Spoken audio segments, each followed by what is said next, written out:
حديثنا اليوم عن رومانسية نبينا الكريم عليه الصلاة والسلام مع زوجاته في مواقف ذكرتها السيدة عائشة وتناقلوها عبر الأحاديث النبوية.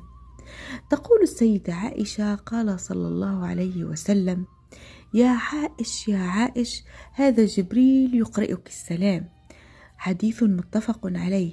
وكان يقول لعائشة أيضا: يا حميراء، والحميراء تصغير حمراء يراد بها البيضاء. سبحان الله، يناديها بأجمل الأسماء وألطفها.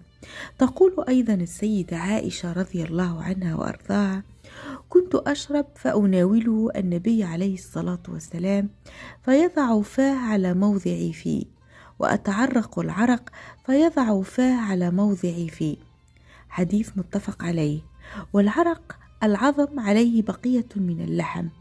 أتعرق أي آخذ عنه اللحم بأسناني، ونحن ما نسميه اليوم بالقرمشة.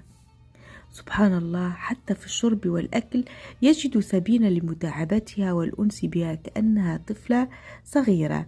ما أروع هذا اللطف النبوي، قرب روحي وجسدي.